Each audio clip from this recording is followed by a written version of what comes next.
à toutes et à tous et bienvenue sous le soleil du Gard sur le circuit de Lédenon qui accueille la finale de l'Historic Tour 2015. Le suspense reste entier à l'abord de ce dernier rendez-vous en ce qui concerne l'attribution des 2 titres de champion de France, celui qui récompense les pilotes de GT et de berline et celui qui sanctionnera à la fin de saison en ce qui concerne les protos et les monoplaces. On va avant cela s'intéresser au programme de cette émission avec pour commencer un focus sur le trophée Max Mille et son leader, le pilote Laurent Majou. On s'intéressera ensuite à la F3 et à la Formule Renault classique avec un portrait d'un jeune et prometteur pilote. Il s'agit de Nelson Luc. Et puis pour finir, les amateurs de belles anglaises seront à l'honneur avec le trophée Lotus. Et puis évidemment, en fin d'émission, on vous révélera les noms des lauréats des 2 titres de champion de France historique. Voilà, c'est parti pour cette finale de l'Historic Tour 2015.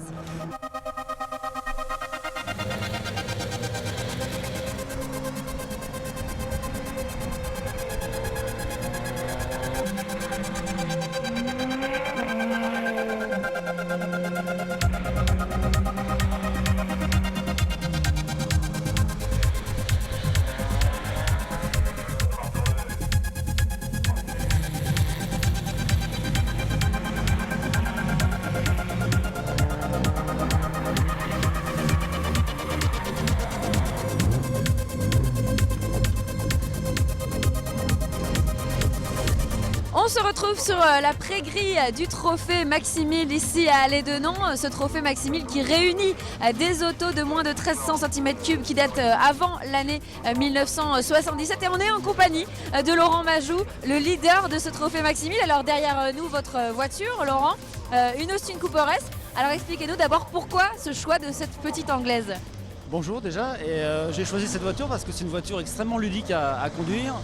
Et on peut faire un parallèle avec les sports de glisse en fait. C'est vraiment des voitures faciles à piloter. Après pour aller vraiment très vite, il y a toujours les techniques de pilotage. Mais dès le début on s'amuse énormément et c'est pour ça que j'ai choisi cette voiture. Et en plus c'est des voitures extrêmement spectaculaires pour les spectateurs. Donc je trouve ça vraiment très fun. Vous êtes en tête de ce trophée Max Mille. Comment vous abordez cette dernière ligne droite avec 2 courses au programme aujourd'hui ?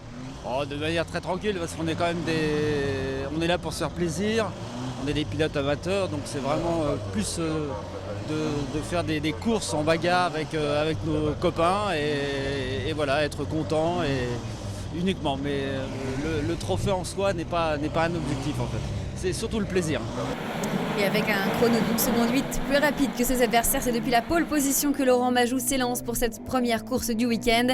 Mais c'est Jean-François Besson qui va créer la surprise au départ. Parti depuis la 4e position, le pilote alpine grille la politesse à tous ses petits camarades au premier virage.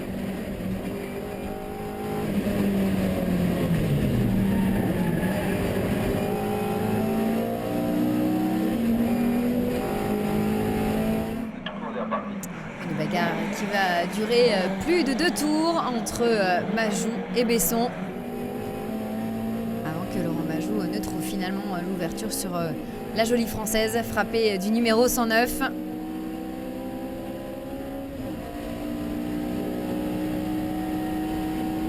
Majou qui va creuser l'écart au fil des tours, laissant Jean-François Besson aux prises avec le tout jeune Enzo Thieffin, 16 ans à peine, et qui se bagarre comme un beau diable au volant de son Austin Cooper S pour tenter d'aller détrôner son aîné de la 2e marche du podium.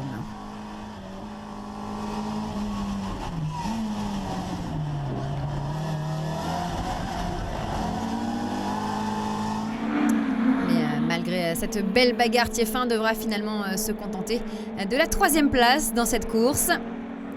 Devant, Laurent Majou dispose lui désormais d'une confortable avance et peut s'envoler à la fois vers la victoire et le titre en trophée Max Mille, acquis avant même la 2e course du week-end.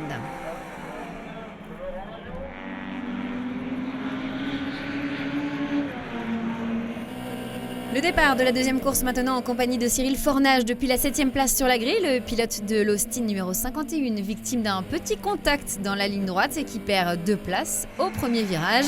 Alors que devant, c'est Enzo Thieffin qui a pris le meilleur sur Jean-François Besson et Laurent Majou. Mais moins d'un tour plus tard, Majou et Besson contre-attaquent et s'emparent des 2 premières places aux dépens du tout jeune pilote.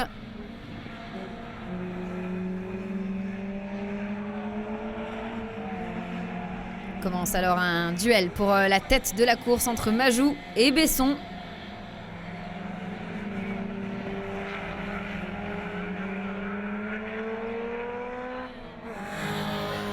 Une bagarre qui tourne d'abord à la faveur de l'Alpine au 6e tour. Mais le tout frais vainqueur du trophée Maximil n'a pas dit son dernier mot. Et dans la dernière boucle, il va s'emparer de la tête pour ne plus la quitter jusqu'au drapeau à damier. Un week-end parfait donc pour Laurent Majou qui gagne les 2 courses et le titre le même week-end.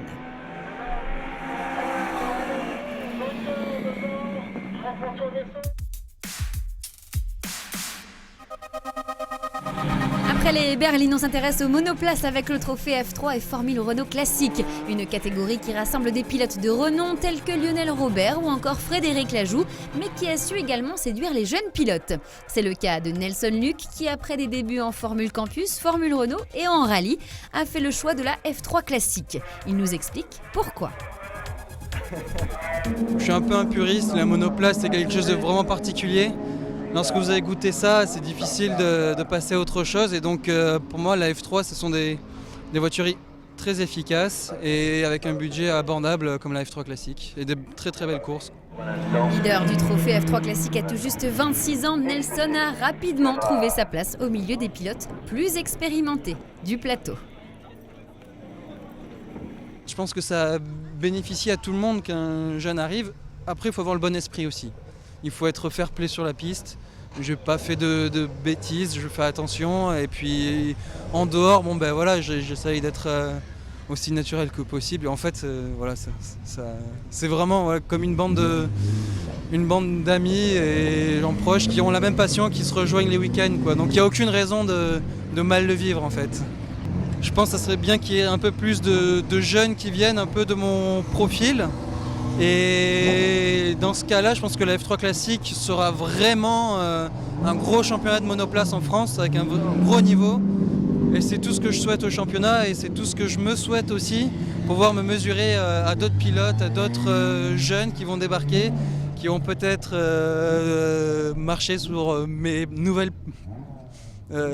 chaussures de champion, quoi. Et puis non, mais c'est tout ce que je souhaite, quoi. Et c'est depuis la pole position pour la 5e fois en 5 week-ends que Nelson Luc s'élance pour cette avant-dernière course de la saison. Quant à nous, on vit le départ en caméra embarquée avec Laurent Valéry Masson qui s'élance lui depuis le milieu du peloton et qui va perdre quelques précieuses places au premier virage. Pendant ce temps-là, Nelson Luc en tête depuis l'extinction des feux a déjà pris une petite avance sur ses 2 poursuivants, Éric Martin et Frédéric Lajou. Et si Luc semble dominer son sujet, la bagarre qui oppose Lajou et Martin est superbe. Une bagarre qui va tourner à l'avantage de Lajou, qui profite d'une erreur de Martin pour s'emparer de la 2e place. Mais le pilote de la 21 n'est pas tranquille pour autant car il doit faire face au retour de Valerio Leone. Parti dernier, l'Italien champion en titre dépossède Lajou de sa 2e place à 6 tours de l'arrivée. Après avoir mené la course de bout en bout, Nelson Luc, lui, s'impose confortablement en F3 classique. Du côté de la Formule Renault Classique, victoire de Lionel Robert. Les 2 hommes remportent leurs trophées respectifs à une course de la fin de la saison.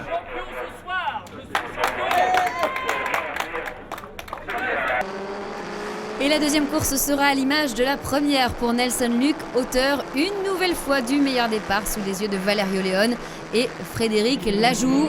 Nelson Luc qui ne sera jamais menacé dans cette course, ce qui n'est pas le cas en revanche de Frédéric Lajou qui devra défendre chèrement sa place à 3 tours de l'arrivée.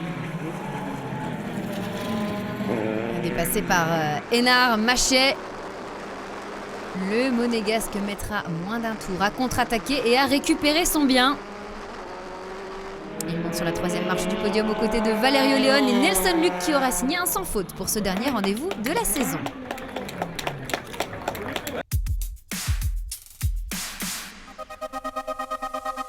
Comme promis, focus à présent sur les petites anglaises de l'Historic Tour, les Lotus 7 et autres Caterham réunis au sein du Trophée Lotus. Son organisateur, Christian Audin, nous en explique le principe. Alors, le Trophée Lotus, c'est une évocation de la Coupe des Provinces qui avait lieu sous l'égide d'Europe 1 dans les années 64 et 65. Et nous avons voulu faire renaître un peu à travers ce Trophée Lotus, cette Coupe des Provinces qui met en scène des voitures donc Lotus 7 des années 60, qui sont agrémentées aussi de leurs successrices, les Caterham des années 90. C'est un gros kart. On a une auto qui fait un peu moins de 500 kg, qui développe 140 chevaux, aucune assistance électronique ou freinage que ce soit. C'est vraiment des autos dans l'esprit de celles des années 60 de nos amis anglais. C'est très, très sympathique à conduire. Ça participe un peu au spectacle aussi, puisque c'est des autos qui sont plutôt en glisse. Donc c'est très fun, très agréable. On prend un pied énorme à rouler dans ces autos.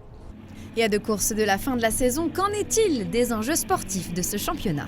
Alors à 2 courses de la fin de l'année, rien n'est joué puisque nous avons 3 pilotes qui peuvent être vainqueurs du Trophée Lotus et qui participent aussi évidemment au championnat de France. Et le sort est incertain jusqu'au bout et demain sera décisif pour effectivement attribuer les titres de l'année 2015. Nous avons eu plus de 33 pilotes qui ont participé cette année au Trophée Lotus. On espère que l'année prochaine sera encore plus fructueuse pour être encore plus nombreux réunis autour de cette passion.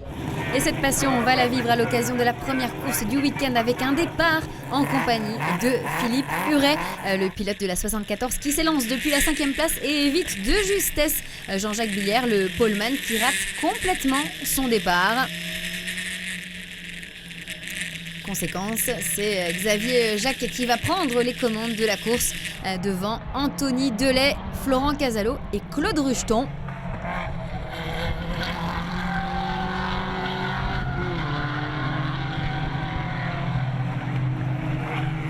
Mais la hiérarchie va rapidement évoluer en ce début de course avec le retour de Billière aux avant-postes. Après son mauvais départ, le pilote de la 43 dépasse Philippe Huret. Puis il récupère successivement la 4e, puis la 3e place aux dépens de Rucheton et de Casalo.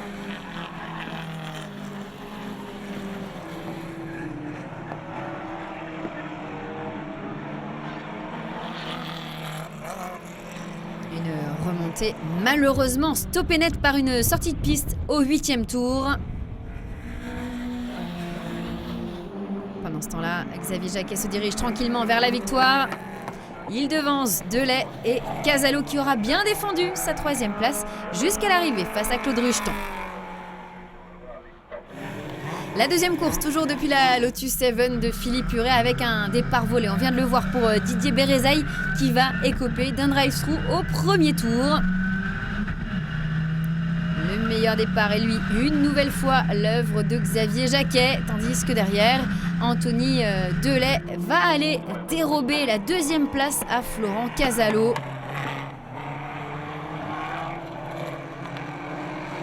Delay qui va même venir contester le leadership de Jacquet dans les premiers tours de cette course.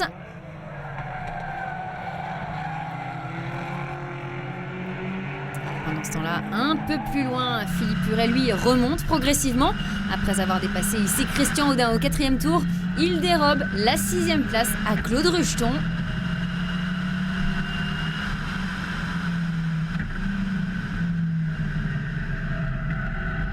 Mais ce n'est pas tout, puisqu'il va s'emparer finalement de la 5e place à 3 tours de l'arrivée après une belle bagarre avec Philippe Franck. La fin de course aura, elle, été tout aussi disputée devant, mais une fois de plus, c'est Xavier Jacquet qui l'emporte. 7e de la course, Claude Rucheton, lui, remporte le Trophée Lotus millésime 2015.